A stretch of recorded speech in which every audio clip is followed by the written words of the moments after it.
Falcon fans, Falcon fans, Falcon fans, and of course, Falcon fans. You already know what it is. You already know what to do. Jack Spade, T Will, one time for the fan episode. Let me see. 207. Yeah, we're up there. Apple Podcast, Spotify Podcast, Amazon Podcast. Google us. Hashtag wow in the chat. Wow. Wow. It's going down in a major way. Hashtag one timers. Hey, man, this is great to be back talking Falcons football, not only with you, T Will, but we have a special guest who's going to be joining us here shortly. We do. DJ Jay Envy, Falcons DJ. Some of y'all remember him from the Benz. A lot of y'all remember him from the Dome. That's all right, though. We got him here on the channel. We're going to talk Falcons football. T Will, before we get to Jay Envy, how are you doing, sir? Last time we talked, we had Chef Matt Cooper. I'm sorry, Senior Executive Chef Matt Cooper from the Mercedes-Benz Stadium on here, giving us an update about some of the new foods that you can see at the stadium this year. And, of course, they have their new Molly B's area. But just to sit for 10, 15, 20 minutes and talk to Chef Matt about his career, it really opened up a lot of eyes for here in the chat because people think it's just chicken tenders and fries at the stadium. Yeah. Right? And it's not that. Like so much more than that. Chef Matt kept it real with what goes on behind the scenes. And big shout out to his staff, too, as well. So big shout out to everybody over there at the Mercedes-Benz Stadium. But T-Will. Yes, sir. How you doing, man? I'm doing well, man. Looking forward to chopping it up with DJ Jay Envy. If you don't know him, you need to get to know him. I've been listening to some of his remixes and some of his songs. And I got to say, man, I am a fan. So, hey, without further ado, man, let's bring him on. The man, the myth, the legend. Hey, Falcon fans, hit that like, hit that share, hit that subscribe button. We've had a whole week of special guests. We have Mark Chaney on here from Bleacher Report. Big shout out to Mark. Make sure you guys go check out his channel. Chef Matt Cooper, too, as well, who was here on the channel. And now we have the Atlanta Falcons DJ Jay Envy here on the channel. Jay Envy! What is up, man? What's going on? Hey, this is great to have you take the time out of your day to come talk Falcons with us. Well, we was going to try to get you on the show earlier last month or, a couple weeks ago, but you was out the country. Yeah, for like a good month. Yeah, nice. I'm here now, man. I'm happy to be here, man. Especially to anything for the home team. You know that, man. That's what's up.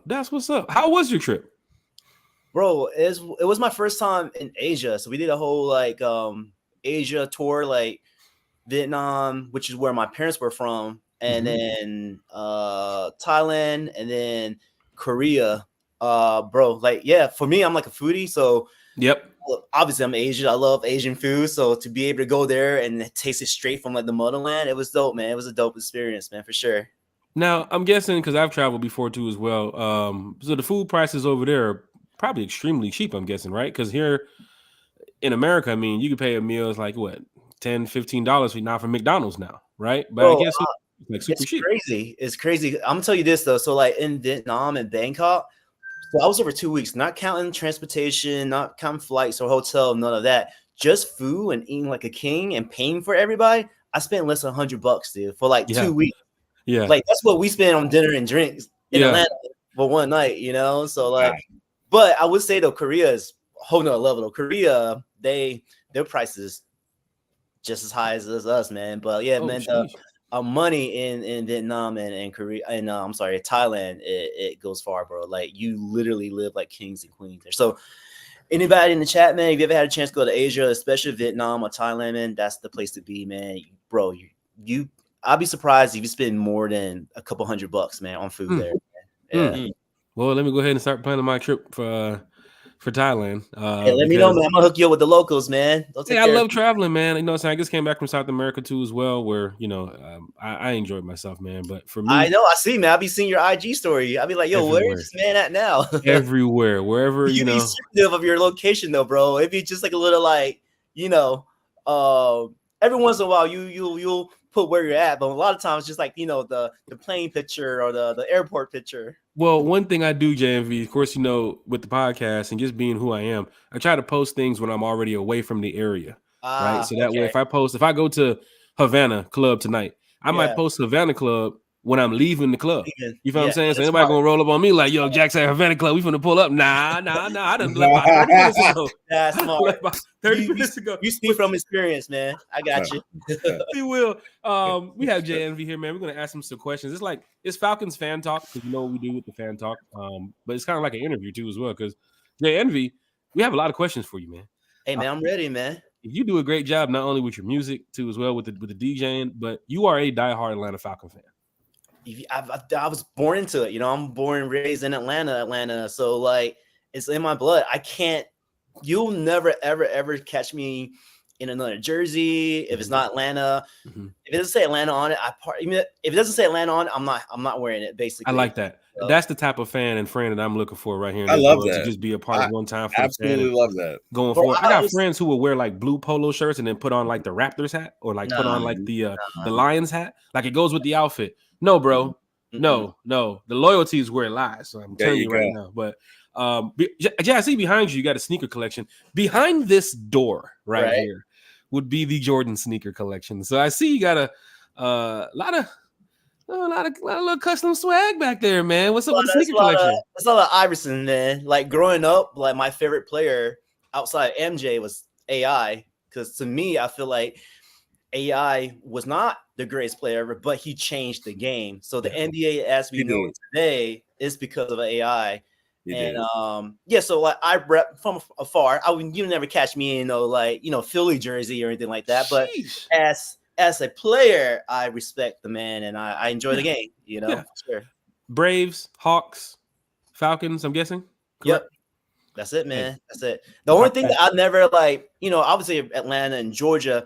I was never like big on like college teams. That's the only thing that that I'm a little like. I'm just honestly between like the Hawks and the Braves and the Falcons, that takes up all my time. Now you got to add on other team and other. And as you know, man, as Falcons fan, we're always stressed out as it is already. Man. Jeez, I'm stressed out right now just hearing you say it. Not trying to add more and more stress to that, man. Yo, this is great. This is great. Terry, I'll go ahead with the first question. Do you want to go ahead with the first question or how you want to do it, brother? Yeah, you know what? I had some questions for you, DJ, but man, after hearing your song, like you got me excited over here. So I'm gonna tell the streets about you. Go to his Instagram. There's this remix with the Tomahawk Chop. I don't know the name of it. But it's phenomenal, man. Let me tell you something. Look, that one right there with the black jersey with the black hoodie on. Crew hoodie on, yeah. The black hoodie on. Yeah. That one. Obviously, you can't play it, but let me tell you something, man. You can show it though. As the young folks say, fire. Okay, fire. So. With that being said, now you got me all excited for real, man. I scrap all my questions, but I have to ask you this, man. Okay. Coming up, it's obvious you have an ATL experience. Right. Who were your guys that you look to that you kind of pattern yourself after? Like as a kid, like who were your idols as DJs? So I'm gonna tell you right now, coming home from school, whether it's middle school, elementary school, high school, while I'm doing homework, I always have the radio on, right? Okay. And if you're Atlanta, you remember the original 97.5 and the original. Chris Lover, Poon Daddy, Emperor Sersky, Lala before she made it big and all that. So for me, like all those DJs that used to be on those stations, were who I was like wanted to be like the DJ Jelly, DJ Smurf, College Park, Goldfinger, and so on. You couldn't run from like nowadays. DJing is kind of a little bit different, but back then you had to know how to DJ. They will put you to the test. Had to DJ, right? Yeah. DJing wasn't a hobby, right? Like if you were gonna DJ, you were gonna DJ because back then, man, like you had to drop thousands of dollars, right? To just even enter the game of DJing. Now you can buy like a $200 controller and everybody and their mama is a DJ, right? And I'm not saying I'm not like knocking anybody. It's actually good because like everybody, if you want to DJ, you should be able to DJ. You shouldn't have to spend thousands of dollars. But because everything is, just like everything else is so accessible now, the DJ game has definitely watered down a little bit. But not to go on that tangent, but like man, like growing up, I tell people all the time when I first wanted to be a DJ, I only want to be a strip club DJ and, and a You're in the right city for it. I can tell you that yeah, right now. Magic City. and I just want to be DJ at whatever was the wildest, most underground hoods club that I could find. That's what I wanted to be originally, right? Because that was the type of music I grew up on. Like growing up in Atlanta, 80s baby, but really the 90s raised me in Atlanta. So like all I knew was booty bass music. So you can tell now, as far as my influences and how I play is very, very Atlanta. I'm very unapologetic Atlanta, Nice. Okay. Nice. Okay. You got me fired up, man. So I'm sorry. But I gotta ask. I told you when we bring these special guests to the channel, T-Will, what happens. Yeah, man. So when did you, I know you're influenced, but when did you fall in love with DJing? I'll tell you, bro, I love this question, man. And I was probably, ever since I was a kid, like 10, 12, I would make little mixed cassette tape for friends. And then as you get older, and that's I make mixed CDs for you gotta hit play and record at the same time on the you on remember the you used to stereo? record over on the radio? You used to Yeah. And then you used to take a little piece of paper and stick it in a little hole. So making mixed cassette tape for like my sisters, and then as I got older, I started sharing music on CDs when we used to burn CDs and shit. Right. So as I got older, like I was like, man, what can I do where I can share music and also make money? And it was just a natural, thing to try to learn to DJ. But I definitely started way later in life. A lot of kids that were fortunate enough to like maybe their parents got them a turntable set at like 16, 17, 15 or younger, or maybe they worked hard. I didn't have, they had a job. I didn't have none of that. So once I made a little adult money, I think maybe I was in like my mid 20s, like 24. I was like, man, I got a real adult job, made a little money. I was like, man, this is it. Let me just drop a couple racks on some turntables and a mixer. Fast forward, 18 years later, 16 years later, I'm here now. So, and you actually answered both of the questions too. So I was going to ask you something around when you started DJing too as well. Now, for fans that do not know Jay Envy, right? You are everywhere, right? So not only at the Benz too as well, but you've also, had your share at the Georgia Dome too as well, but a Havana nightclub and Tongue and Groove too as well, right? Tongue and Groove. I do a lot of underground spots, man, which is where I made my name for. Like if you're really from ATL, spots like MJQ. Spots like the Graveyard, and then everything else in between, Bonfire ATL.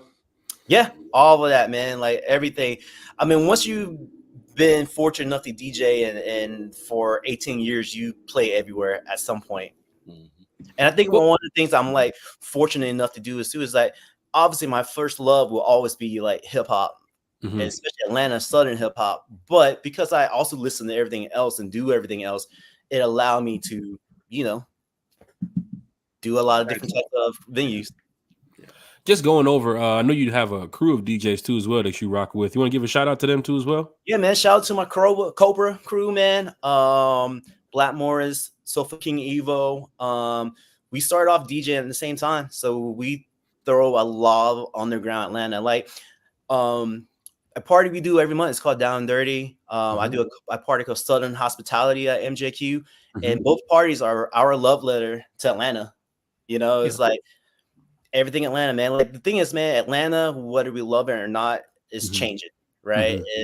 So we're just doing our part to keep old Atlanta alive for as long as possible, man. That's what I feel like my calling is as a DJ in Atlanta, because I mean, it's not a lot of us left, man, especially, old Atlanta. So I always try to hold it down for us.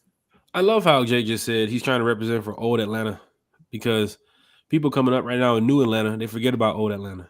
Yeah. Right. We laid the foundation for what it is now. Yeah. They forget about what it used to be. Right. I mean, you can see just growing up, like some people were just familiar with the streets. Like, Bankhead is now down in Lee Hollowell. Yeah. You know what I'm saying? Like all those, housing projects and so on that used to be in the city. Like, listen, Stewart Avenue is now Metropolitan, right? All of it. Yeah. Yeah. Falcon fans, this is great. We got DJ Jay Envy, Falcons DJ, talking Falcons football with us. We're going to get to some Falcons questions in a minute. Jay, I got to ask you a question. Party at the Benz after the game. Right.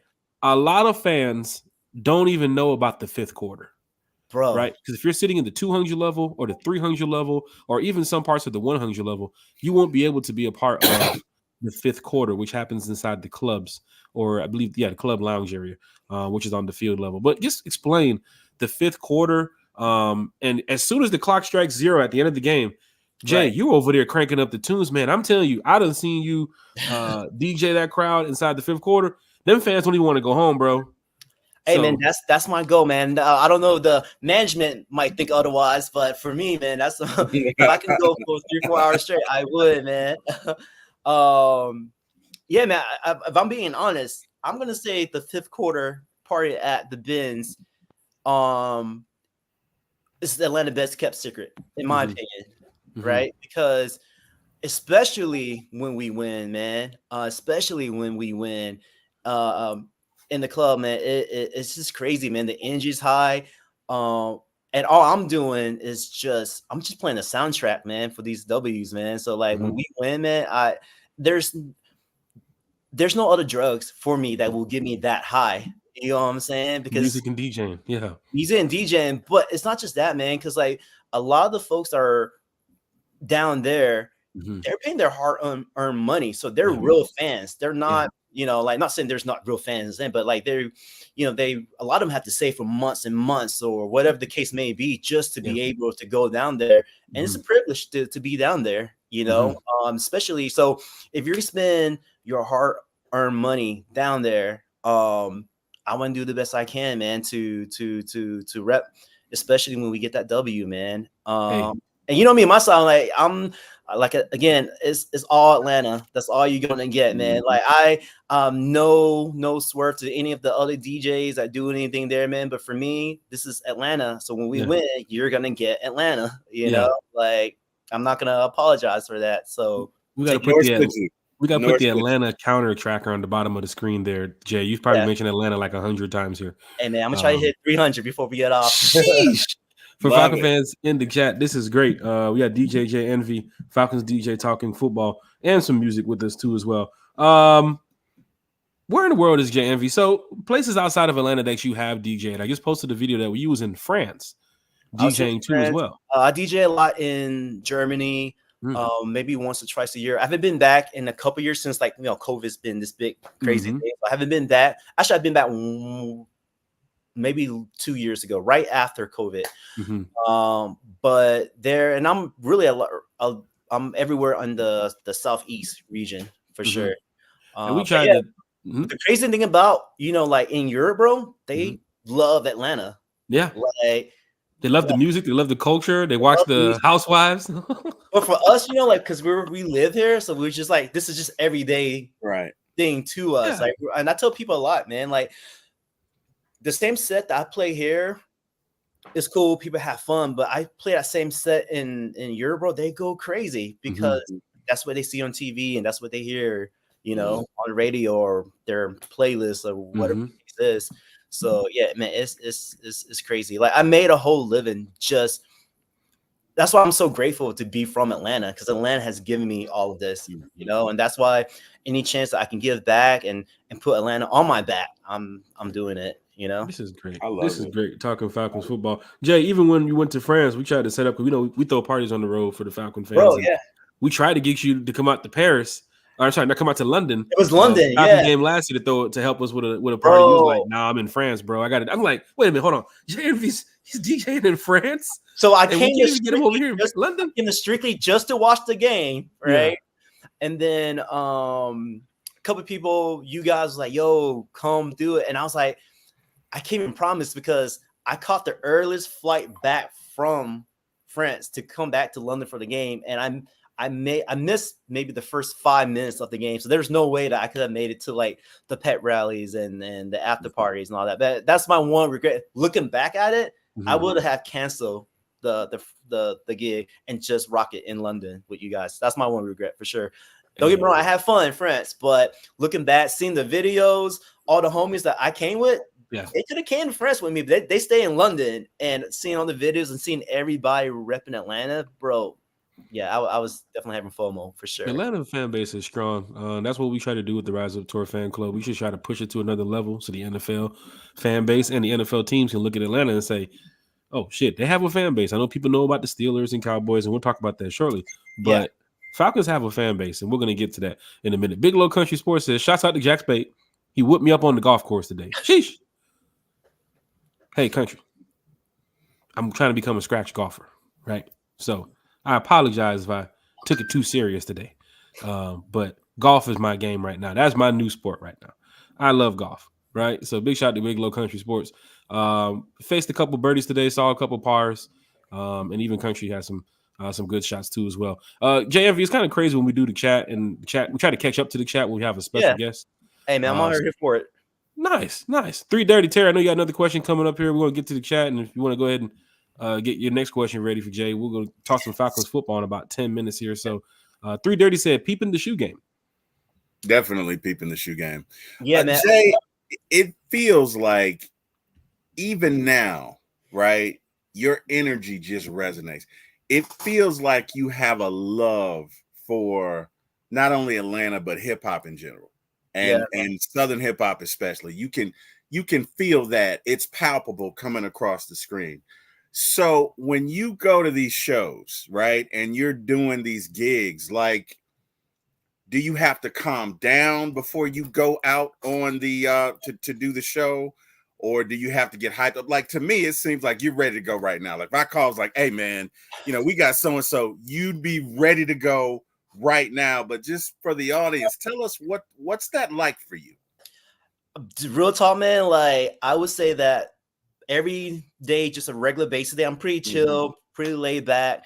But when I get behind the turntable, it's like my one time to be like my alter ego, right? I could be my real self. Yeah. When I'm home, when I'm I get that when I'm with the boys, but like my true essence is when I'm behind the tables, because for me, that's everybody have their vices, right? My vices is that, like I was saying before, that high that I get when I drop these classic Atlanta records or just whatever the song may be, and to hear it back and just to really, man, I'm able to be your soundtrack. Yeah. You know what I'm saying? Yeah. We may never see each other again after this, but for this hour, 2 hour, 4 hours, like we share a moment, and I love that, man. I think that's so cool. Back in the day, long time ago, back when I had a waist and could see my shoes, I was a dancer. And the moment I fell in love with hip hop, for me, I was watching the movie Breaking, and there's this scene where Turbo and Ozone. But when Turbo has his broom, I fell in love with it. I fell in love with it at that moment. And if you look closely, you can see the string on the broom holding. It's been a love affair with me and breaking and hip hop for about 40 plus years. But it's just, a lot of times when you meet people, they tell you, they're different, but your energy is the same. Like the energy I get on that screen I completely believe you. I completely believe, like, when you put that headset on and you get behind there, it's on. It's almost like you become the Hulk. It's almost like you become this separate entity that's unstoppable. And I believe that looking at these videos. So I tell you what, man. I'm gonna tell you what. No, I'll tell you what it is. It's Atlanta. It's all it is, man. Yeah. It's just Atlanta. That energy you see is because of my influences, and it's Atlanta. Yeah. You know what I'm saying? Like, I am who I am. I play the way I play. Yeah. It's because my whole brand is Atlanta. You know what I'm saying? Like, when people book me, even in other city, I'm not going there.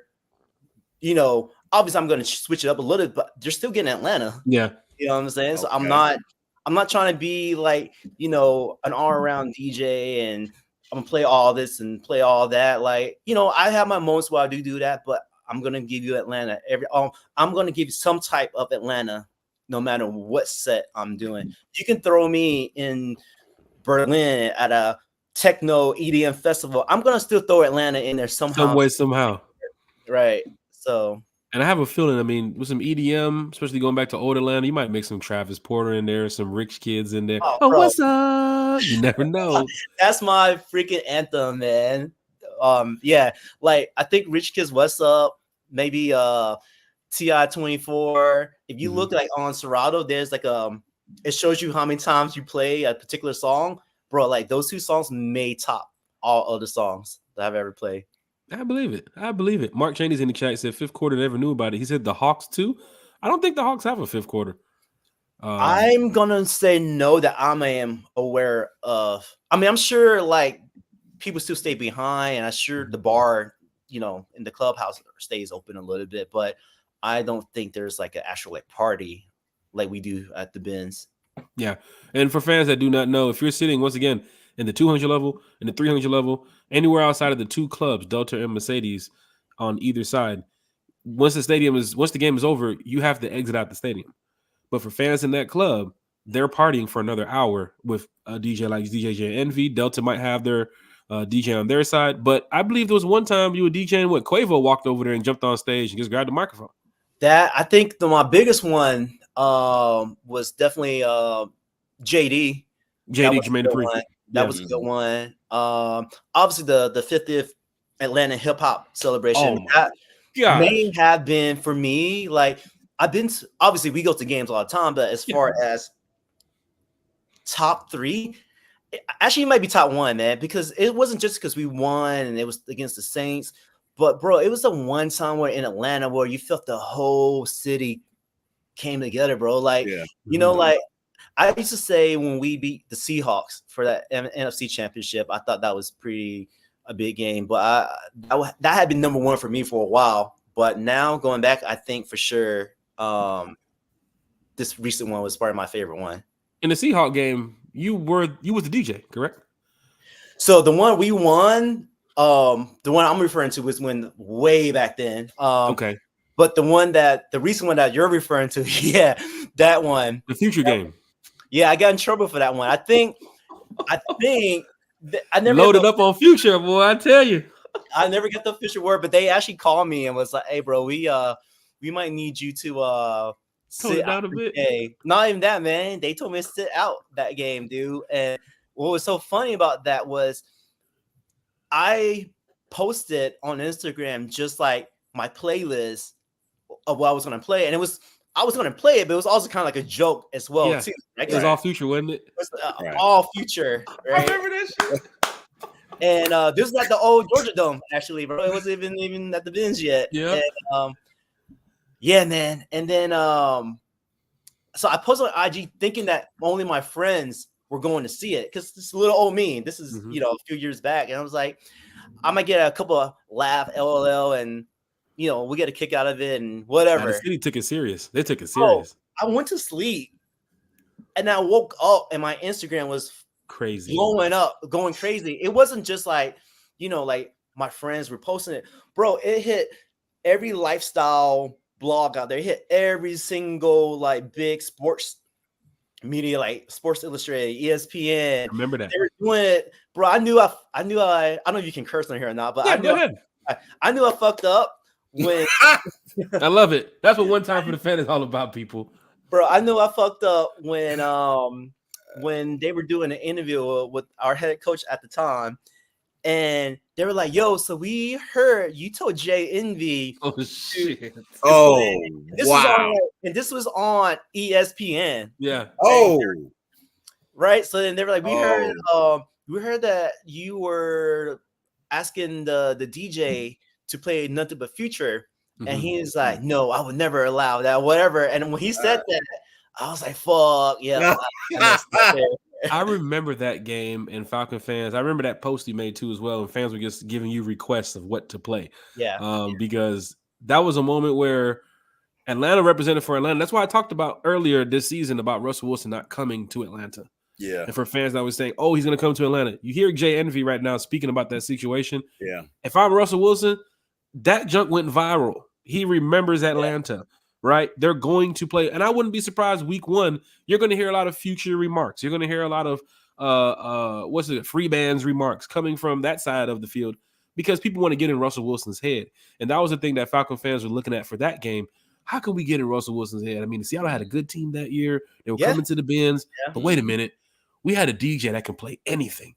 And he was very good at what he did. And Jay Envy and for the fans to say, play Future, please play Future, play Future. Falcons caught on to that quick. They was like, nah, this is gonna be too much. But at the same time, I get it though. Yeah. Right? Because it's not great PR. It's fun for us. Yeah. You know, and I always tell people first, man, like, yes, I one up the DJs and I get to DJ for the Falcons, but I'm 100% a fan first before, of course, you know, that if I wasn't DJing, I'll still be running around with the Falcons flag, you know, all that. Like, I'm not going to switch up who I am, but I get it. So I wasn't mad. I was just like, damn, I fucked up. But I never regretted it. You know what I'm saying? And because of that, like, now I still get random people like, bro, I remember when you did that. And for me, like, that means more to me than anything else, because like I did it for the city, you know. And if they would have kept me on for that game, I would have. What was funny though was that they didn't let me play that game because of all of the noise surrounding the backgrounds. Yeah. They ended up playing Futures there anyway. They did. I was there. Timeline. I was like, bro, yeah. Big shout out to my boy Freddie Brooks too. He had a giant Future flag on row 1 in the end zone. Oh my god! So anytime Russell Wilson was driving down the field, all you're looking at is a giant Future flag sitting in row 1. But yeah, go ahead, Jay. No, man, no, that was a moment too, man. Like, I love when the city comes together for something like that, man. So yeah, that was fun, and seeing all the different memes that were about Future and this and that, it was great. Old Atlanta, new Atlanta, just be a part of Atlanta, Falcon fans. Mark Chaney, one of our special guests from Bleach Report, who was on the show earlier this week. Make sure you guys go follow Mark Chaney too as well. Apple Podcast, Spotify Podcast, Amazon Podcast. Mark wants to know, Jay, how do you feel about the Drake and Kendrick beef? So it turned out exactly how I thought it would turn out. Like, nobody's going to question K-Dot's ability, like, ever. You know what I'm saying? He's a problem. Drake did what I thought he was going to do, but they both attacked it from two different ways. Though, like, K-Dot's coming at you with like lyrics on top of lyrics, and you know, and Future was like doing it, but trying to have fun with it at the same time. And I felt like, yeah, if you're gonna go down in the end, this might be a check mark on K-Dot, you know, just because how it kind of ended. But I would say this though, as a DJ, speaking from any other side, as a DJ though, like, it was great, right? Because you got Kendrick to make songs. You got new records, records to spin, right? And then you got people always want Drake to rap. They don't want him to sing all the time and rap about feelings all the time. So you got him to rap. So like, I feel like both sides won and both, you know, fan base won. But I would say this though, right? So I'm gonna probably get a lot of hate for this, but I'm gonna say anyway. As a DJ though, if Loser had to retire and not rap anymore, I would have had it rather be K-Dot. Do you know how many club records Drake has? You know what I'm saying? Like, you cannot go to any club and not hear Drake at least 5 times that night. Like, he has classic Drake records, man. So like, I don't know, man. Like, yeah, that's my take on it, man. Falcon fans in the chat, hit that like, share, subscribe button. It didn't really hit home to Atlanta until Kendrick started mentioning Atlanta rappers. And about Quavo, and about Migos, and about Future or 2 Chainz. What did he say? He said 2 Chainz said you good, but you lied. Then he said Thug said you're good to be from whatever side. Or it was just great to see that moment in hip hop. No violence occurred except for on wax, which we know wasn't gonna happen. Come on, it's Drake. You know what I'm saying? Like, yeah, man. And that whole thing about, like, you know, K-Dot did the whole narrative how, like, you know, Drake was just, you know, using Atlanta rappers to, like, honestly, man, it went both ways, because Drake brought a whole new fan base to Future, a whole new fan base to 21, you know? So, like, you know, it's give or take, man. It's just funny seeing all the rappers that's associated with both of those guys just stay out of it, right? And let these two go at it. Because even Chainz or people from Drake's label, everybody could have spoke up and said something. I mean, certain people even 21 didn't say nothing. Sap didn't really say nothing at all. You know, and he just got out with an album with Drake. So, yeah, but I thought it was good for the culture. I thought it was good for the rap game. I was a little disappointed how it ended. It ended kind of anticlimactic, you know. But I'm just looking forward to great records from both artists moving forward, man. And that's not even like a PR like statement or anything. Like, it's just, you know, I hope just a fan of music. Yeah, I hope K-Dot now start making more songs.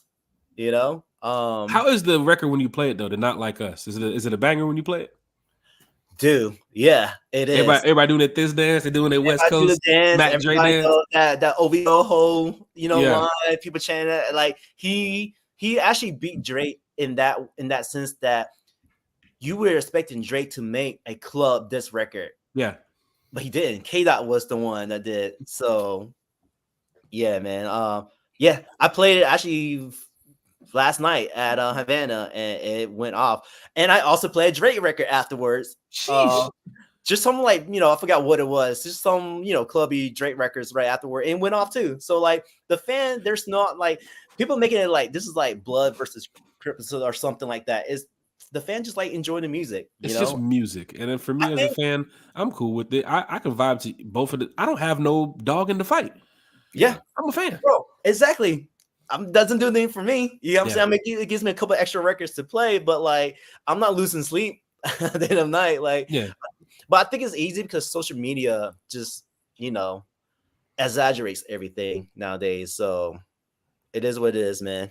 Playing Yin Yang Twins after beating Saints at the end of 16 regular season.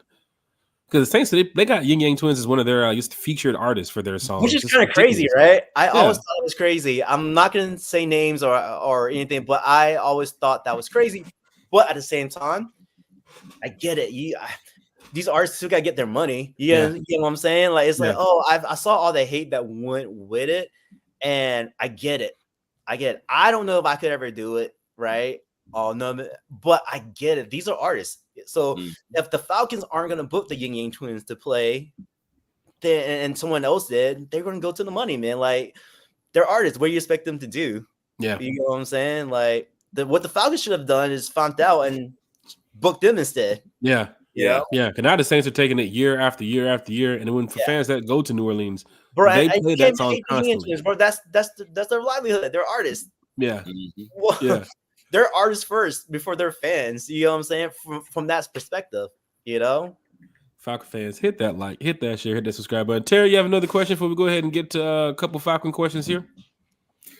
I do. It's a Falcons question, but nice. We get to it right now then. Perfect. I go back a ways. I know what my top 4 Falcons teams are. So, Falcons of, let's say the Falcons of, 1980 or 1996, just to give you an example. Yep. Can you give me your top 4? Because you, like you say, you're an 80s baby, so I know you go back. Can you give me your top 4 all-time Falcons teams by year? All right. I'm going to give you by era because it'd be easier for me that way. Okay. I would say for me, the Chris Miller era were my favorite because that was when I was really old enough to really like take in football, right? The Chris Miller era with Andre Rison, that whole era right there.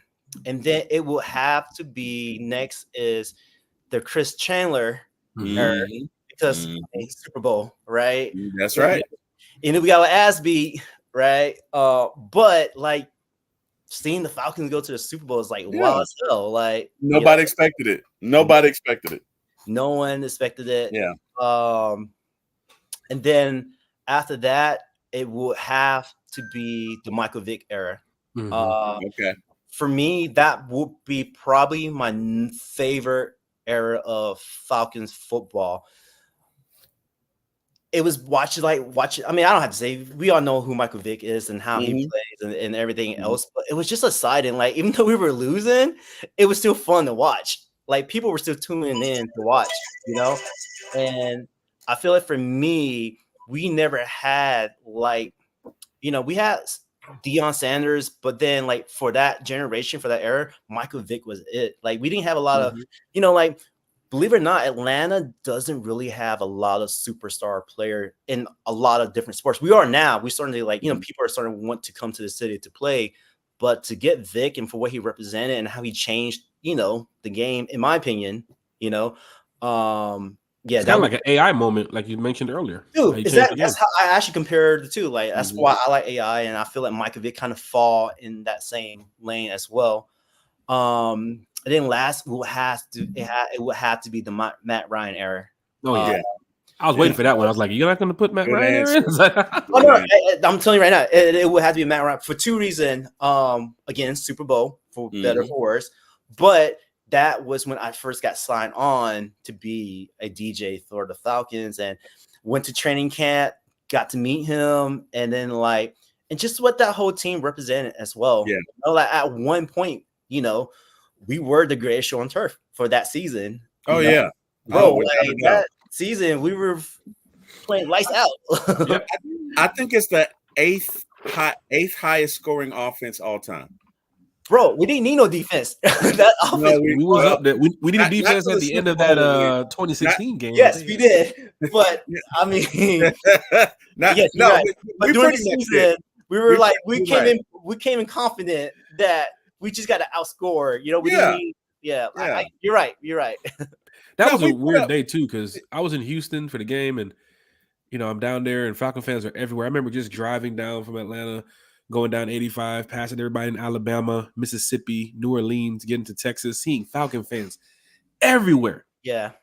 And then I couldn't spot one Patriot fan. I was like, where are they? Are they on the other side of Houston? And then the day of the game happened. Yeah. And I remember going near that stadium and just seeing thousands of Patriot fans. They must have been, I don't know what sewer they were hiding under. There, right? So I wasn't there, so I have to ask you, you said you feel like at one point you felt like which is Falcons fan, but when you got the day of, they outnumbered Falcons fans. Patriot fans definitely outnumbered Falcon fans by. You know what that shows me though? That just tells me that Atlanta likes to party. We're gonna go out there 3 or 4 days earlier. We want to have fun. We want to party. Yeah. That's Falcon fans in the chat. You got to hit that like, share, and subscribe button for DJ Jay Envy. Matter of fact, you're talking about parties. Thomas Scott from the Rise Up Tour fan club said, let's get him booked. We need that ATL vibe on the road. Write the check, Jack. Jay, we actually already spoke about trying to get you on the road. My only thing is, man, I work. I'm trying to make at least a handful amount of those games. It's just a little hard because I DJ a lot on Saturdays and sometimes Mondays. So it's just that travel situation for me. But for sure, I'm trying to get at least 2 to 3 games in this season. Which is good because we usually do our parties the night before the game. Okay. So any city that we can get you to come. Matter of fact, if you're available December 16th in Vegas, I mean, bro, you only got Timmy with Vegas, man. Let me try to make that. Come on, bro, because we got events going on from Thursday, Friday, Saturday, Sunday, even up to the Monday. We already have our tailgate set up too as well. So, bro, this is Vegas, bro. Come on, Jay. We gotta get you on the road, man. Let's do it, man. Let me check my calendar, bro. I'm down, man. I'm telling you verbally right now. I'm committing to it. That's what's up. Yeah, that's what's up. I know the rest of the Cobra group watching like, nah, Jay Envy, don't commit to it now. We still got shows and everything coming up. Oh man, this is great. Thomas said Vegas, New Orleans, and Tampa Bay. Any city. Thomas, I'm sorry. Right Saints. I'm going to be there for sure. Wait a minute. If you're going to be in New Orleans, if you do not know, we've thrown the biggest party in New Orleans for the past 4 years. I'm there, bro. Come on, Jay Envy. Falcon fans. I don't know if you're listening to One Time for the Fan right now. You're probably thinking, man, the Rise Up Tour fan club does throw some pretty good parties on the road. If Jay Envy is going to be there, you expect the whole city to come out, right? Because this is big when you have not only a Falcon DJ, but Jay Envy is a friend too as well. So it's not like you just calling up somebody just to book a DJ that you don't know. I've chopped it up with Jay Envy for years now.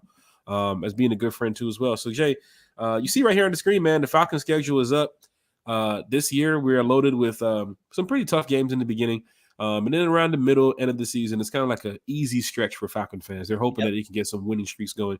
But the biggest thing is we've talked about the fans here. And look at Thomas said New Orleans done. So that means he that's my partner from the Rise Up Tour fan club. Jay, if you are available for New Orleans, we're going to get you in that club. So I know big shout out to DJ Dan too as well. Dan Burst, he's usually at the Cigar Bar and he's at a couple other places too as well. Rise Up Tour fan club. He DJ with us in Arizona. He's going back on the road with us this year too again. But we definitely have to get Jay Envy out there. I mean, come on now. I mean, you have the Falcons DJ on the road. How can you not get him in the building with his equipment and say, "Yo, DJ, come on, there's 700 people in there, crank it up," right? And you do a good job with it. But the fans want to know from Jay Envy. We do have a hostile environment in the Benz this year. Okay. We have some tough teams we have to play. Not even just on the field, but in the stands too as well. We have Steeler fans week 1, which you know, Jay. They travel very well. Very well. And then you have Cowboy fans this year. Very they well. travel very well. You have Chiefs fans, back-to-back Super Bowl champions, the Kansas City Chiefs, so early in the season on a Sunday night game. Can you give a message to the fans about hostile environment in the Benz and why it's important to have the fans in their seats before kickoff? Don't sell your tickets. Represent Atlanta. Because there's some people that's right now saying, oh, Cowboys coming? I'm selling my tickets. Steelers coming? I'm selling my tickets. We don't want that. We don't want that. We want real. Oh, shit. Almost knocked the mic over. We want fans to be in their seats. So, Jay, what you got? Man, how I feel about it, like, I can never talk about somebody's pocket, man. Like, you're hurting and you're down and you got to make a couple bucks. All right, man. Do you, right? But you can't call yourself a Falcons fan and then just sell your ticket like that. Because I'm going to tell you why, like, it's really the war versus Atlanta, or as it is already. All you doing when you sell your tickets and the bins is filled up with, you know, a lot of the other teams, you're just giving them more ammo to fire back. Whether we win or lose, they're gonna be like, well, you won, but ain't nobody in your seats, you know. Because the word around Steelers fans is, oh, Falcons selling their tickets, load up. Yeah.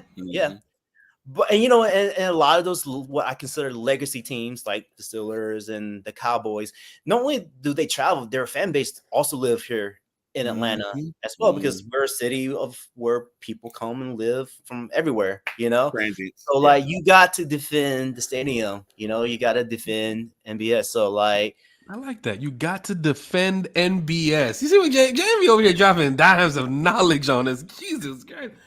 You got to defend the Benz. You have to, man. Like, because if not us, then who else? Right? You know what I'm saying? Like, it hurts me every time when just like what you said, like just hearing like fans sell tickets, and I actually know people, you know, that have like really good seats and they sell them, but that shows me what kind of fan you are to begin with. And again, I'm not knocking anybody for making money, obviously. You know what I'm saying? Like, that's your thing, it's cool. And if you really hurt and you need money, bro, I'm not that. I'm just saying for the fans that hoot and holler and like, you know, bro, you know, a stadium is so dead and it sucks or whatever, but you're not doing your part though. That's right. And Jay Envy said he might not knock those fans that do that. I am, so fuck that. Are you fans out there selling your damn tickets? Talking about, oh, Steelers fan, I'm gonna give me a nice little 300 off this.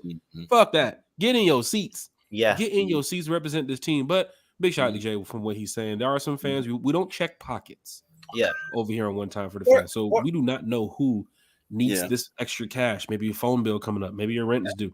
I don't know. But if you want to be a fan, be in your seats. Terry? Or sell them to a Falcons fan. Sell them to a Falcons fan. Before you put it on Ticketmaster, why would you even put it on Ticketmaster? You know, do what you can. You know, I agree with you. You know, you don't know what people go through. I'm not going to get in anybody's pocket because I don't want anybody in mine. But by the same token, I would imagine that there are Falcon fans that would love to go to the game that you could sell to, right? And so that's kind of where I am with it. I think that's a great message, man. I feel like Falcons fans should look out for other Falcons fans. You can't make it or sell at face value. You know what I'm saying? I say it all the time. If you got any fans that is on this channel, chat, listening, watching, if you have tickets and you want to sell them, hit me up. Like I will find a fan. I have a list of Falcon fans who've been buying tickets for me in the past whenever I get extra tickets. So I can easily send out a group text and say, yo, this fan is selling these tickets. They don't want to put it on Ticketmaster.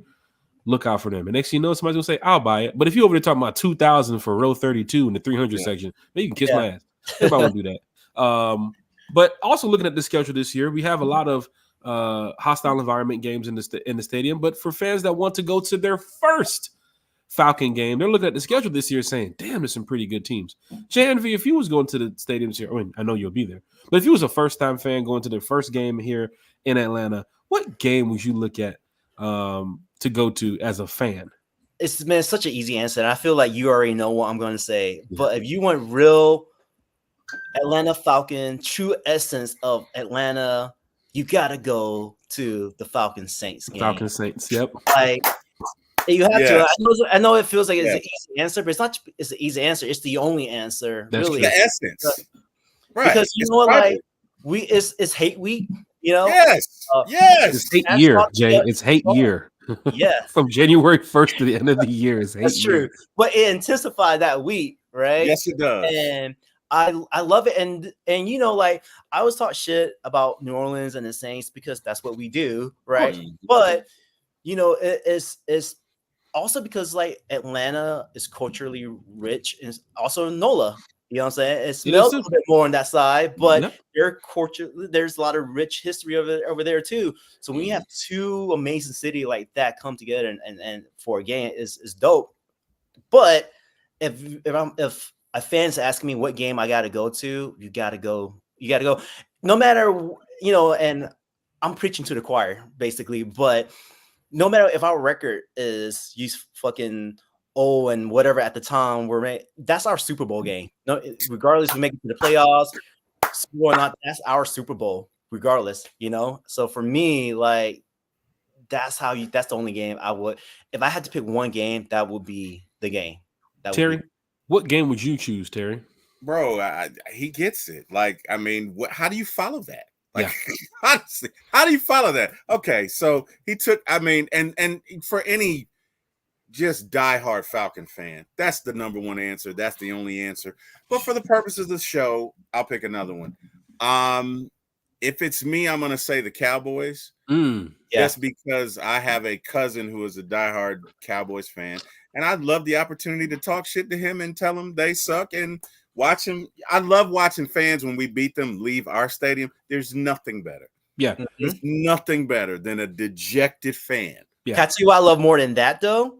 I love when other team comes to Atlanta or other fans come to Atlanta and watch the game, and whether that team won or lost, they leave like, yo, MBS is a fucking vibe. Like, I've seen that. We like, I don't think people know because as a DJ, so I get to hear a lot of chatter and talk. Like and I also know DJs that play for the other teams as well, right? Or DJs for other teams, and MBS is literally a party the whole entire time, right? Because a lot of stuff we do and get away with music wise, they don't do that, bro. The Cowboys, they don't do that at the Cowboys. You're getting just basic, whatever it is. Like, there's no, you know, like Atlanta, we actually really, especially Atlanta Hawks and the Falcons, we really embrace our hip hop history and culture here. So like, and we embrace that, and it shows, right? So like, yeah, man, I love when other fans come and they leave like, yo, like it was fire, you know, like. And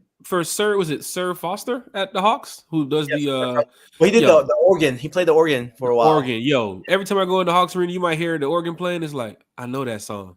Oh, they're cranking it up again. That's that. I love this shit. Bro, I love being here in Atlanta. Is a vibe, bro. Like he be playing like whatever is the hottest record in the streets on the organ at the Hawks game, man. Yeah. I think I don't think he's there anymore, but for the longest, man, he was killing it. Yeah. Falcon fans, hit that like, share, subscribe button. We got a couple more minutes here with Jay Envy. Terry, you got anything else with Mr. J? I got two more questions. So Jay, along that line, right? Like you're really saying something if you're saying that fans from other teams come to our stadium and they're like, wow, it's almost, I don't want to say envy, but it's almost like, wow, I wish we pun intended. Yeah. but it's almost like, wow, I wish we had that in our stadium. Yeah. Is that what you're hearing from like a lot of them? It's 100% what I'm hearing. I have no DJs from other stadiums or other teams that would come and they would check us out, and they'd be like, oh wow, like it's different here. Yeah. Like different here. Like, and shout out to like the Falcons like marketing team the last couple seasons. You know, big shout out to Shannon Joyner from the Falcons marketing team. My guy Larry Lux out there too. Like, they have changed. They made like Atlanta football cool. Not that it wasn't cool before. Right. They elevated like the presentation of the game, and like I just saw that we won that award for like for doing the aerial shot schedule thing. So we had the aerial shot award, then we had the schedule release award, and then Arthur Blank just won the business journal award too as well. So Atlanta's award-winning city around here, man. I'm telling you right now. No, man, the Falcons, man, like they really, I mean, obviously we can be biased, but like the Falcons really be on point when it comes to all that. The only thing left is just what we put on the field at this point, you know. So. And speaking about on the field, we're going to get to that in a second. Thomas Scott from the RISEUP Tour fan club said he wants to drop the flyer ASAP. Jay Envy, can you call somebody as we're on the podcast here and just say, hey, look, I want to request off 2 days in New Orleans. Bro, when I get they got off, me on I'm the gonna text podcast my and they like boys. they And I'm want like, answers now. when I get off the phone, when I get off this our talk here, I'm gonna push some stuff around, man. I'm gonna make it happen. I got Jay, you. I'm telling you, if you're coming to New Orleans, I mean, we have our Amtrak train ride that leaves. Hold on, Friday. wait, Jack. Hold on one second. Yes, now, sir. Jay, I'm afraid of flying, and you know, I will get on the train. But if you're coming, Jay, I'm going to New Orleans.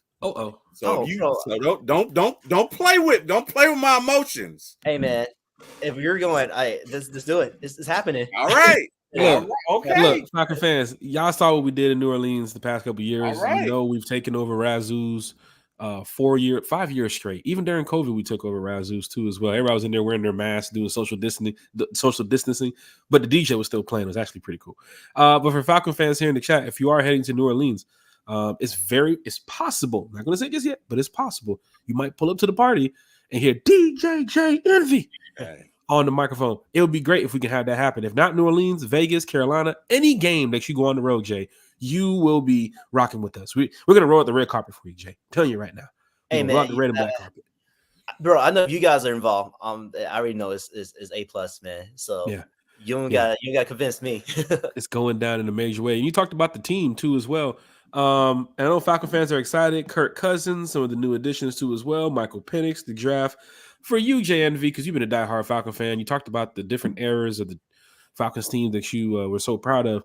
What is it about this Falcons team that has you excited as a fan?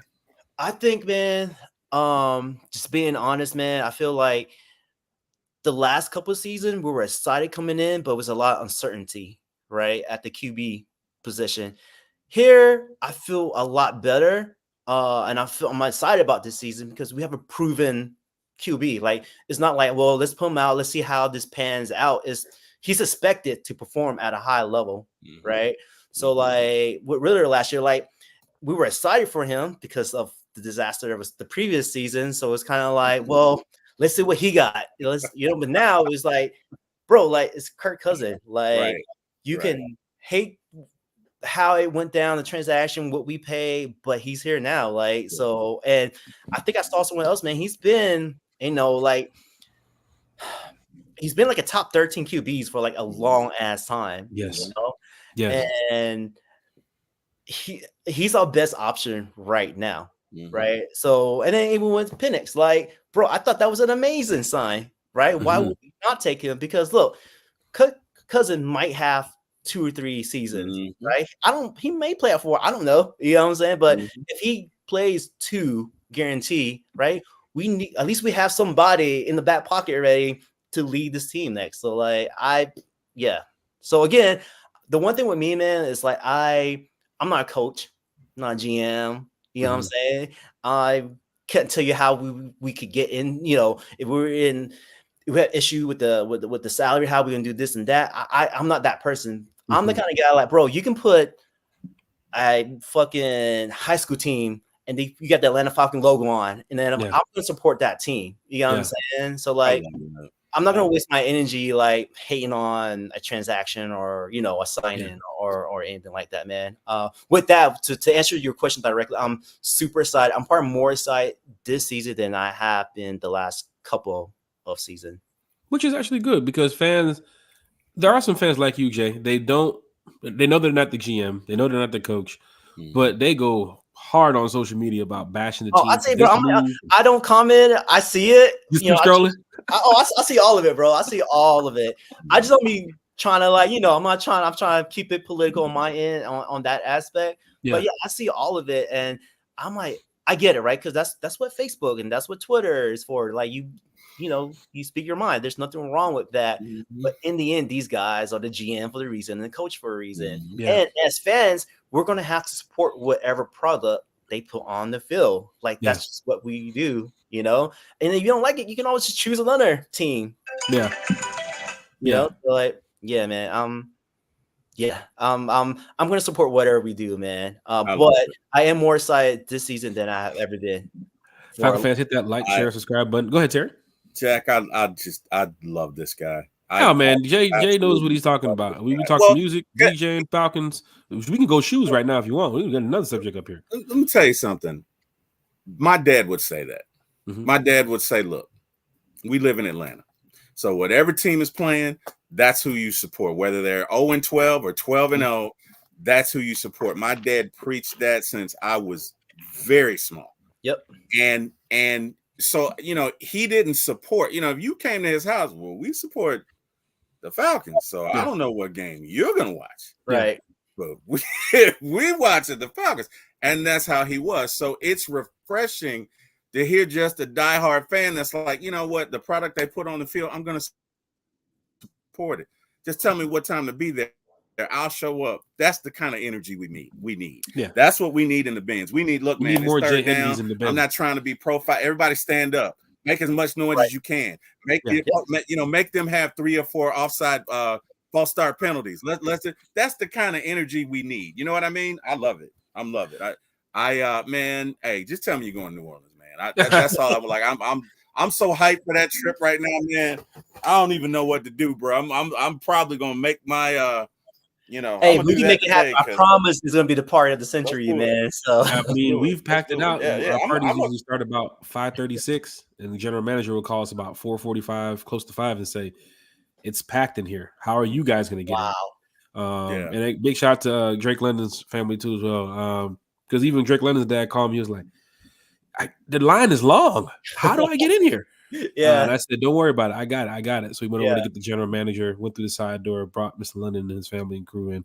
But he would have been standing out there for about a good 30, 45 minutes. Which in Razoo's, they don't do lines. People just walk in. It's New Orleans bar. You walk in, you have a good time, you walk out. Yeah. But when you have a line of Falcon fans, that's a party. I love it, man. Jay, quick question. When you're in the club or you're hanging out or you might be in an area where you hear another DJ, do you sit there and say, what the hell is he playing? Like, does he know? Like, do you critique some DJs too as well? Like in your head, I know you might not say it out loud or post it, but do you say, "Nah, I wouldn't have mixed that"? I'm gonna tell you right now, every DJ does that. Every DJ when they go into the club, they hear another DJ play. Yeah, they will either like critique that DJ or they will steal some shit. Like, oh, that shit kind of fire. Let me add that to my arsenal. Oh shit, Yo. But that's how it usually starts off for me that way. Because for me, man, because I'm a DJ, so I just have a high standard for other DJs. You know what I'm saying? And man. So for me, it's hard sometimes. It's hard for me to be a regular consumer to go to a club and party because it's hard because I'm like listening to transitions, I'm listening to song selection and breakdowns and everything, beat drop and everything. Beat drop, it's tough, man. It's tough. And I'm sure when I'm playing at the bins or when I'm at the club, there's tons of DJs that do the same shit as well. Like that transition was trash or whatever the case may be. You know what I'm saying? Yeah. And what about requests? Do you take requests in most areas? I know you might be at Havana or Tongue and Groove, and some of these areas, you probably got fans over there like, play Drake. Bro, like, how does it work when it comes to the requests with you? The crazy shit now, bro, like with these kids now, man, is I'm sure you guys seen it. Like when at the club, they're just holding the phone up, right? And it's just like whatever's on there. My thing is I miss, again, I'm about to show my age, but I miss the old days of people going to the club and just enjoying the DJ, dancing and partying versus standing on the wall and texting. And not to get, I know we're talking about like Falcons football, but just kind of go off tangent just a little bit. You're good. What messed up the club scene and just music in general is that back then the DJs used to break the records and everything. Now we have everything at TikTok breaking records. TikTok, but not just that, but Spotify. You get the song directly now. Right. You don't need the DJs to break records anymore. Right. You know what I'm saying? I'm gonna tell you this too, bro. I promise you or anybody else, man. Like when you go to the club, it's been a minute since the last time you like what DJ is playing. You're just more like, I'm going to the club because I know it's a good vibe, or I heard it's a good vibe. And what are the price on the bottles? That's probably your first two questions. How much is the table? Nowadays, when we were growing up, right? We were like, okay, we're gonna go to so and so. Who's the DJ playing? Who's the DJ? Yep. That used to be one of the very first questions.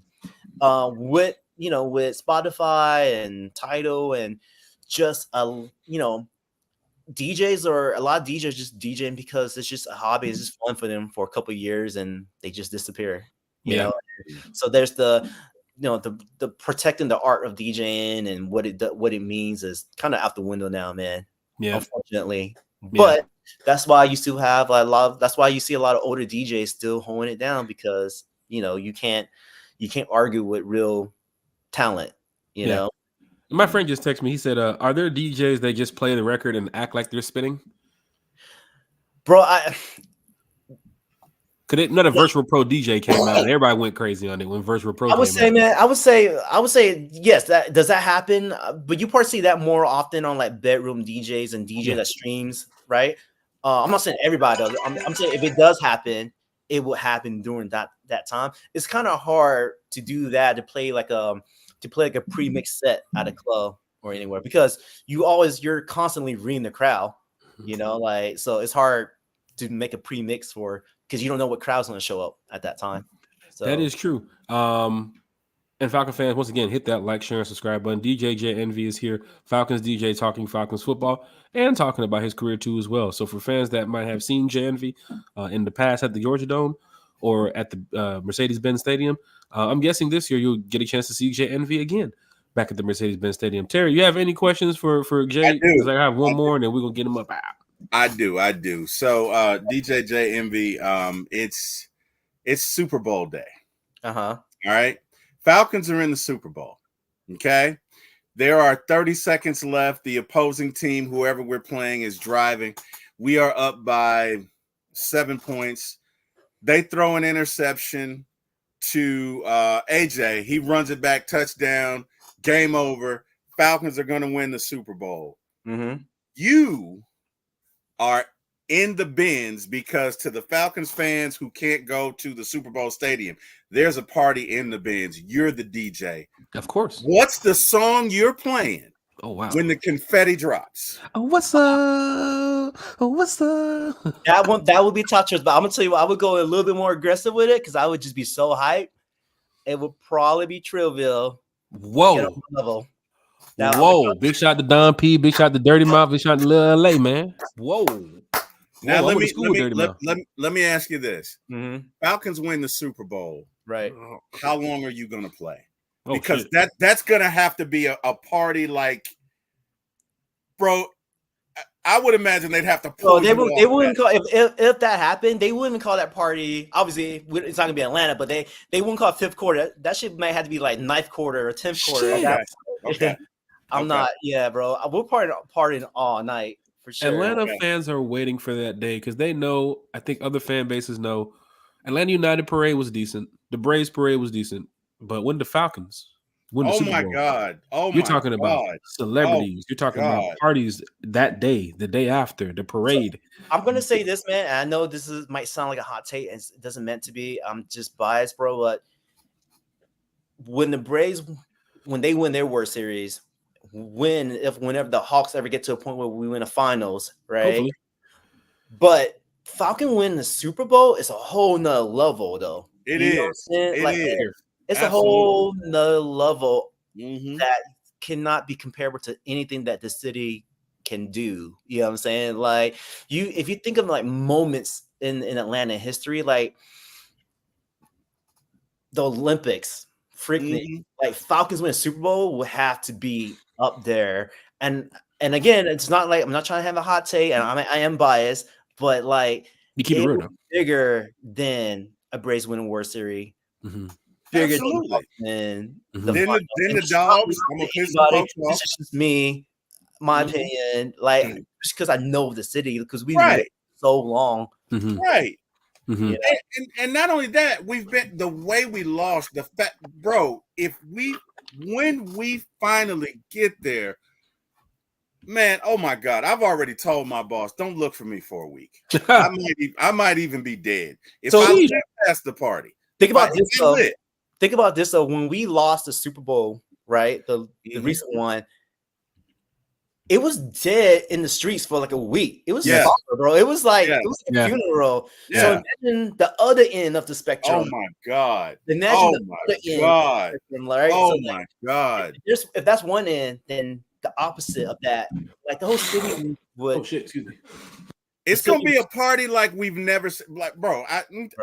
Yes. I'm so excited about it. I can't even talk. And I know I sound like an idiot, but I get so excited. I get when I think of 3, 2, 1, and that confetti dropping, and my Falcons are the best in the world. And there's nothing that anybody, oh my God, bro. Again, I just want to be there for the parties. And I'm telling you, and this might be a little morbid, some people are going to pass out. Some people, that party's going to be legend. It's going to be epic. I'm running on the field. Bro, you can arrest me. Any one part. It's not just even our part. The whole city will be partying. Yeah. You know what I'm saying? Like, yeah, for sure, man.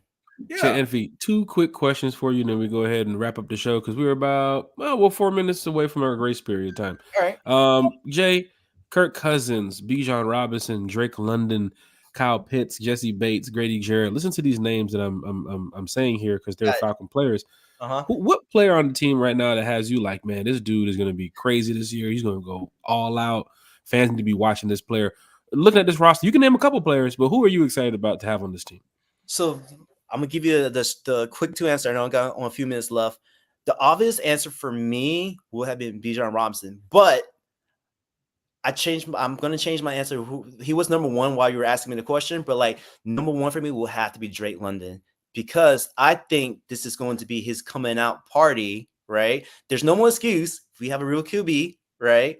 And I love the way he plays, bro. When he's getting catches, bro, that the way he catches with authority, I just love that energy. Yeah. I love the attitude. I love the energy. Yeah, man, I love it, man. I feel like that's that energy that he plays with. We have been missing, for a minute with other players. So, but for me, I feel like Drake is my favorite player right now. Nice. He just need to get his numbers up, man. That's not on him. You know what I'm saying? It works both ways. So, like, balls got to be passed towards him, and he got to make those catches. But that's my favorite player right now. I know a lot of fans are banking on Kyle Pitts to have this breakout year. We want every player for the Atlanta Falcons to have a breakout year. Yep, people are looking at Kirk Cousins and Pitts connection and how he can hand off to Bijan and Tyler. But to have Drake London's name be brought up here in this podcast, that's your number 1, Falcon fans. Kirk got to get the ball to the number 1. He's done that in the past very well. From Adam Thielen to Justin Jefferson to even getting over to the number 2 to Jordan Addison. You have a guy who can look at his checkdowns, go through his progressions, and get the ball to whoever needs to get the ball to move the chains. And for me as a Falcon fan, I am super excited about this team. I'm super excited about this season. I can't wait. So for Falcon fans that's here in the chat, hit that like, share, and subscribe button. Jay, my last question for you. Yes, sir. There's a lot of upcoming artists in Atlanta right now that people are playing in the clubs or they're playing on social media. Ken Carson is a name that might come to mind. I think Cardi's done a good job of bringing some of his Opium guys with Destroy Lonely, and then you got, I think, this new guy named V's out there in the Midwest, and then you have I think he's from Detroit, right? From Detroit. But there's a lot of new artists up and coming. And as a DJ, do you have to stay on top of that, of knowing the new artists and not trying to break the record? But who is some of the new artists that you have been that you have on your playlist? I am going to be brutally honest with you. So the answer to that question is I stay on top of it enough, but because people already know what they're getting it from me, they know that they're going to get an Atlanta party, old Atlanta and new Atlanta. So I don't have to have the standard of, oh man, I hope Jay plays whatever's the newest single from whoever. I'm going to play my Atlanta shit, but I'm also going to play any other records that is hype at the time. So I play off of energy. I'm not playing off of artists. If Drake got a whack song, I'm not playing that song. You know what I'm saying? Kendrick got a whack song, I'm not going to play it just because it's Kendrick and just because it's a street record that your boys like. I'm going to be honest with you. When I DJ, I'm actually playing to the females first. So if they're dancing and wilding out, I'm happy because I know that brings the dudes on the dance floor and they're going to wild out too. Yeah, man. Like, I can't give you one artist right now that is like my new favorite artist, but I can tell you right now, but nothing goes hard in the club right now than Sexy Red, bro. Wow. Falcon fans that's probably been to the club or a lounge or somewhere recently where you've probably seen the club get turned up once that Sexy Red come on. Bro. Bow, bow, bow, bow. That's all I know when she plays the song. Bow, you don't need to know nothing else. That's all you need to know, that's bro. It. But when you That's see it. the ladies come out on the floor, that's all you need. That's all I need to see to know that I'm doing a good job. And obviously, I'm going to play to the fellas as well too. But my number one priority is to get the females on the floor, man. I mean, we got to keep it real. I mean, they're playing Sexy Red and girls are dancing, but there might be some dudes over there like, yeah, that's Sexy Red, pretty dope. That I ain't Bro, gonna lie. I see dudes dancing to Sexy Red now too, man. So like the ladies have been holding it down with the club records as of late, man. But the music, that's the topic for another discussion. But like the club music has changed over the years as well too. I think COVID had a lot to do with it because I think kids during those times, artists weren't making music for the clubs. They were just making music for whatever else. So then we had that 2-year gap of no club music, and then people just got used to making and listening to non-club music, right? Yeah. So that's why when you have someone like a Sexy Red or or whoever, I'll give you another example. Like if it's not Sexy Red, my other favorite artist right now is Key Glock. Key Glock. Right? Yeah. Oh wow, Key Glock does have some bangers. I saw Key Glock at Rolling Loud last year. Bro, he's Let's Go is one of the biggest records in the club right now. You know, so like artists like that, man. But yeah, I'm not always on top of who is the greatest, latest artist. I get songs like I don't even care who the artist is. If the song's popping, I'm playing it. So yeah. Falcon fans, once again, hit that like, share, and subscribe button. I got a lot going on. I have this esports. They're cussing me out in let's see what they're speaking right now. Oh, they're speaking French, so I have to go get my translator out. T Will, I'm done with my questions, man. This has been a great episode. One time for the fan, talking with DJ Jay Envy. We're gonna get DJ Jay Envy back on the podcast for fans here in the chat, for fans watching and listening all over the world. Because you not only heard from Jay Envy about what he does, during his day, and of course what he has going on at the club scene, of course DJing, but he represents Atlanta, right? And that's what this One Time for the Fan is about. I mean, it's from the fans, it's for the fans, and you heard us rep Atlanta 24/7 on this channel. So bringing somebody else like Jay Envy here to the podcast, he's like one of us, right? Really and right now, Jay Envy, your Atlanta counter is at 232, so you're almost there. Before we get off, though, can I say one thing real quick though? Go ahead. Real quick. I just got word a few days ago that I will be doing the fifth quarter every game this year. For Falcon fans coming to the Benz this year. Yeah. And I'm glad Jay Envy can break that news here on One Time for the Fan, because there's some fans here in the chat that said, wait, there's a fifth quarter? Wait, there's a party after the game? You might want to get your tickets inside the club areas, because after the game, it's going down in a major way. And we're expecting some wins this year. Yep. So just imagine you go out there and you beat the Steelers week 1.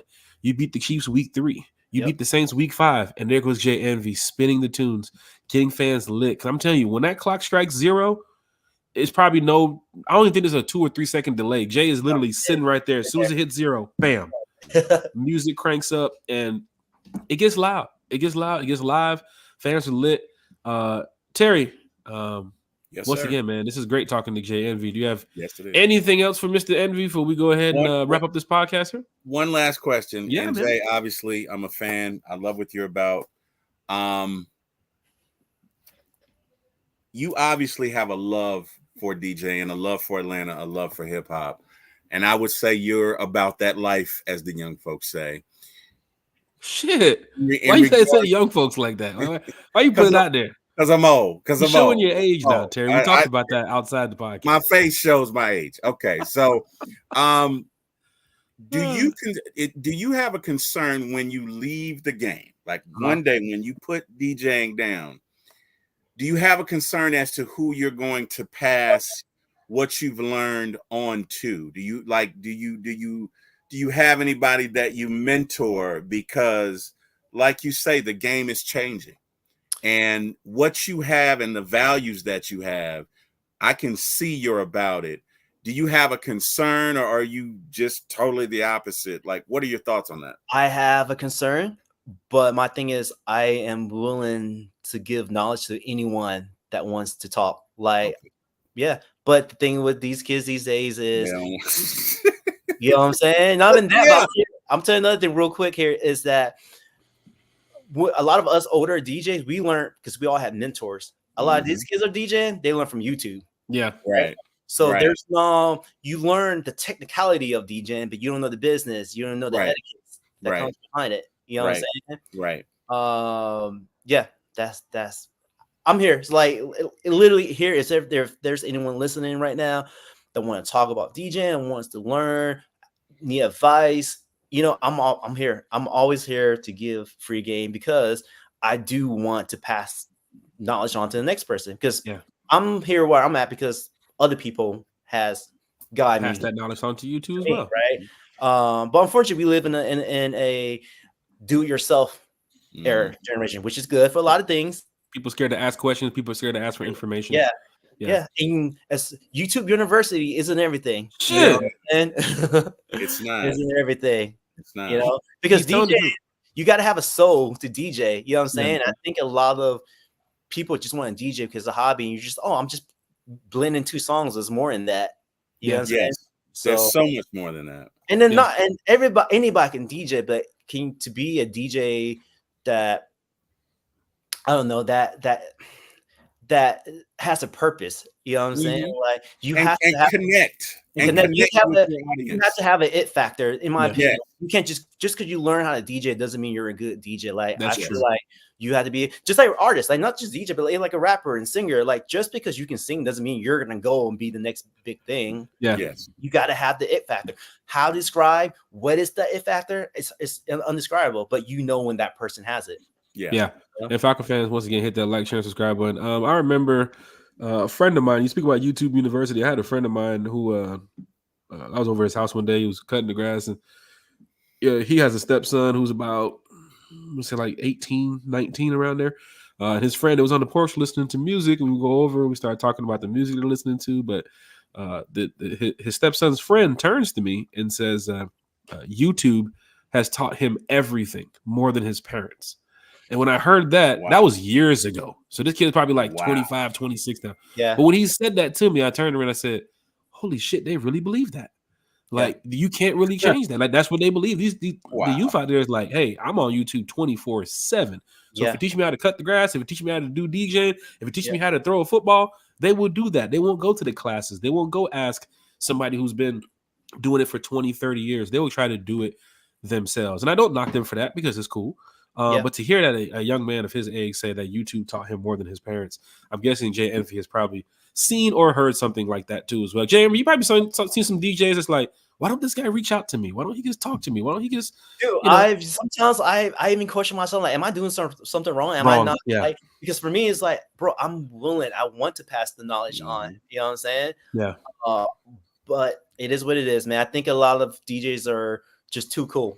You know what I'm saying? Like, I think it's what you said. I think it's the youth. You know, I think the greatest thing of this decade, century, is the internet. I think the worst thing of this decade, century, is the internet. Yeah. Because well, I'll go one deeper. Is just internet, yes, but social media. Yes. Right? Yes. Because what happens is a lot of, and this applies to everything, but since we're just talking about DJing, there's no passion for a lot of these DJs. Like for me and for a lot of my friends that are like my age and older, we were DJs because we were passionate about the music. Right. A lot of kids now, when they become a DJ, because they see it on TV and festival, oh, I can do that. Right. Or you would have to drop $2,000, $3,000, $4,000 to buy the equipment. Once you buy it, you're like, fuck, I really gotta do this shit. Right. Yeah. I invested in it. Yeah. Now you buy a controller for $250. Fuck around for a few weeks, you don't feel like it. Whatever, it's just $250.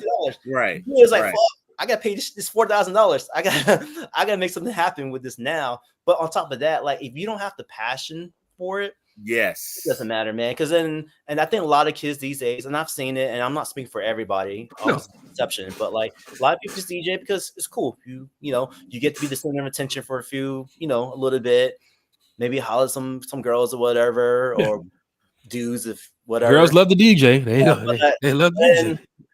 But that's it though. After a couple of years, that's not their end goal. My end goal, I didn't have a plan B. You know what I'm saying? Like I became a DJ, and this was it. You know, like that was it. A lot of DJs, a lot of people want to be DJs just because it's fun, And when they do it because it's just a fun, it's just a hobby for them, you water down the market because DJs were getting paid a certain amount. Now they're like, bro, I'm just doing it for fun. So just toss me $100 and some drink tickets. I'll do it. Yeah. And water down thing. And then what happens because it watered down the talent, the consumer gets watered down as well because they don't know the standard of what a good DJ is anymore. Right. You add in social media and people's attention span because of TikTok, you add in everything else. And now when they hear it, when they go to the club, they act like the DJ Spotify. They want to hear their song right now. And just a song they heard all day. They heard it when they woke up, they heard it when they were in the car, they heard it when they were working out. Now they're listening to while they're driving to the club. Once they get to the club, they want to hear it again. You know what I'm saying? And those songs will be played, but the days of DJing and breaking records and taking you on a journey and all that shit is out the window, man. That saddens me because again, I'm old school. Part of the fun is listening to the combination of records and seeing where you can catch the break and seeing if you can sync them together. And I've heard DJs that'll take 2 records and make a song out of that, like you did with that remix. And that's because I think I heard 3. I heard the obviously ATL. I'm not going to say the word, the Tomahawk Chalk, and I think I might have heard Little John, and I don't know. I might have heard it. I don't know, but just the way you did it, bro, it was beautiful. Yeah, I mean, it was, bro. For me to do that though, for that one, because again, I'm Atlanta. I know this record. I grew up with this record, so it's easy for me to like blend an Atlanta record on an Atlanta record. I think it was like 3 or 4 different Atlanta records. Yes. You know? So but yeah, man, that's what it is, man. I can talk about this for hours about DJing, but yeah, man, unfortunately, that's what it is, and I gotta be careful what I say because I'm not trying to like we get with it. Other people, right? But yeah, man, the game has definitely watered down for sure. Yeah, and we respect what you do. How you haven't mentioned something that you can't mention. We've had Miles Garrett from Fox 5 on the channel about 10 times. So we ask Miles questions to try to, we want him to give us some information because he's right there with the Falcons, but we don't want to get him in trouble. You know, so Miles will say, I can't answer that. Remember the other day, Terry, I asked him, And just like when we used the question about, like fans selling tickets, it's the same thing with DJing, man. It's like, I get why you do it. I don't agree with it, but I'm not going to knock you if you're not serious about this. You know what I'm saying? You just want to play at the club, make a quick $100, but you get to be at a club and you get drink for free, and that works for you. You know what I'm saying? And free parking. It works for you, but all that does for me and other DJs that are really serious about their craft is just makes us have to work harder. You know what I'm saying? There's no, every time I play, I DJ even for 5th quarter, and I feel like I love that crowd, but every time I play there, I feel like I have to prove myself each and every time because when I get on there, it could be your first time listening to me. Yes. Right? So whatever impression you're gonna get, I want to make sure I'm giving you my best one. And if you think I suck at DJing, cool. But one thing you remember, I rep Atlanta. There you go. Always go down my state, no matter what. Nobody's gonna think you suck. I can vouch for you. Nobody. Not that you need me to, but nobody's gonna think you suck. Jay Envy 3 Dirty has a question. He said, "Do you have some 1200s?" I do. I wish I can show you. I don't want to. My room's mad messy right now, but I don't want to show you. Yeah, but I have 1200s. I started off on CDs just to answer his question. Started off on CD with CDJs, and then Serato came out right when I first started DJing. And then I was like, wait, I don't got to fucking carry CDs with me anymore. I don't got to carry vinyls with me anymore. I can have my whole collection on my laptop. Plus, I can still use turntables. So I still have my turntables. And whenever I do DJ big games at the stadium or anywhere, I bring out the turntables just for like pull up, So I still bring it out and I still play on it. Falcon fans, hit that like, share, and subscribe button. We talk Falcons, we talk music, we talk DJing with DJ Jay Envy, Falcons DJ. Hopefully, we can get him on the road.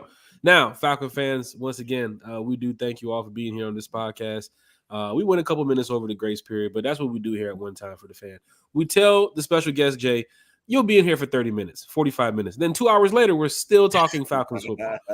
And if we have Scott Karisic on the show, be prepared for a 3 to 4 hour show. It's going to be 3 hours. Because as soon as we get ready to wrap up the show, Scott says, "Nah, I want to talk about the defensive line." All right, another 45 minutes. But we love talking with Scott. We love talking with all of our special guests here on the channel. Yes, Jay, you gave some shout outs earlier in the show, and now is an opportunity for you to give some more shout outs before we wrap it up here. So who's on your shout out list? Usually like the Grammys. Who are you giving your thanks to? I know, man. I'll just make it this real quick, man. It's really just to you guys, man. I love what you guys do for us, for the hometown, for the city. You know what I'm saying? Like, and I'm glad to be a part of it, man. Like for me, I was told, just like I told you earlier, I'm a fan first. Mm-hmm. You know what I'm saying? And DJ and everything is super dope, super cool, but that's secondary. Mm-hmm. So to be part of, you know, the Falcons family, bro, there's nothing more I can ask for. You know what I'm saying? So that's it, man. Shout out to you guys. I'll see you guys at the 5th quarter. I'll see you guys at the bins walking around. So I feel good about this season, man. And for your crew, your Cobra crew too as well. You want to give them another shout out? Shout out to my Cobra crew, my Tongue crew, my Havana crew, DJ Weapons, DJ EU, who's the DJ for Atlanta United, Danny M, Euphoria. That's it, man. What you have going on this week? I know it's Sunday. There's a lot going on. It's the beginning of the week. This weekend, are you familiar with OTE basketball? Yeah. So overtime, my friend, family member, really, Kosi, is one of the photographers over there at OTE. Oh shit, dope. So like, you remember Connor by any chance? He used to be with the Falcons. He used to do like game view presentation or something like that. He was working like live events in that area. Yeah. I think I remember Connor. I know Ethan, but I think I remember Connor too as well. Yeah. So Connor went from the Falcons over to OTE basketball, and then got me to come over to DJ for them. So OTE basketball, but they also got a new thing called OTX boxing. So I'll be in Houston this Wednesday, Thursday, and Friday for boxing, DJing over there in Houston. And then I come straight back, and I'm at Our Bar on Saturday off of Edgewood. I got my own party in the city, man. So yeah, man, that's what I'm doing this weekend. Follow me on Instagram. If you guys ever have any questions, want to get on the list, want to just hang out, send me a DM, man. I'll take care of you guys. Falcon fans, hit that like, share, subscribe button. T. Will, any shout outs for you, sir? Yes, sir. First off, shout out to our guest. Man, I love this show. I could do this for another 3 hours. I won't. Oh, trust me. Let's hope not, because I have some stuff to do. But no, seriously. DJ Jay Envy. Hey, man, I'm a fan. I appreciate it. I hope we could get you back on again. Yes, sir. Looking forward to seeing you in New Orleans or wherever we go, man. Looking forward to it. Secondly, shout out to my wife's family. They all came over today, and, you know, guys obviously know my mom passed on the 16th. So they came over, support, really appreciate it. Just want to shout them out. Her cousin Shaquita, her cousin Ron, her cousin D, Mo, my cousin-in-law, Chris, and I'm forgetting some people, and my friend Misha from work, obviously my kids, my wife. I think I got everybody, but I told him I would shout him out. So there you go. I want to thank God, because obviously wouldn't be here without him. Jack, hey man, and the fans, obviously one time for the fans. Thank you guys. Thank you for your support. Jack, you keep coming back, keep inviting me. I'll keep coming back, and I'm going to defer to you, sir, because I've talked way too much. No, this is what One Time for the Fan is about. We're not with any network, or nobody's over here in front of me with a cue card saying wrap it up. None of that stuff. We will talk Falcons football all night with you all. But of course, we have some stuff to do. So we'll be back Wednesday with another podcast here on One Time for the Fan. Then we have our Friday morning breakfast with One Time for the Fan. Then we'll be back, of course, next week, Sunday, talking Falcons football again. Shout out to the family. Shout out to Jay Envy. Shout out to everybody here in the chat. Terry, to you as well. Shout out to you and your family. And a big shout out to Bodie, right? I want to give a big shout out to Bodie for those in the chat. If you're watching, if you're listening, just go ahead and drop in the comment section. Shout out to Bodie. Bodie. Right? Big shout out to Bodie. He has a lot going on right now. That's probably why you guys haven't seen him on the channel. But Bodie is, he's diehard Atlanta Falcons. He was talking Falcons with us the other day in the chat. So you'll be seeing Bodie coming up soon, probably closer to the season or training camp. But, with his new job and everything he got going on, he is extremely busy. So big shout out to Bodie. Once again, if you're in the chat, drop shout out to Bodie. in the chat. Bodie. And then big shout out to Chase too as well. And of course, Chase, yeah. Carrie, one of our podcasters here And Carrie. at One Time for the Hey, Fan. Carrie. Carrie tried so hard to make it tonight. She was like, look, I'm going to try to be on the podcast. If not, I'll be in the chat. So thank you, Carrie. Thank you to everybody that's tuned in, watching, listening. Wednesday, 8 o'clock. Rise up, y'all. That's it.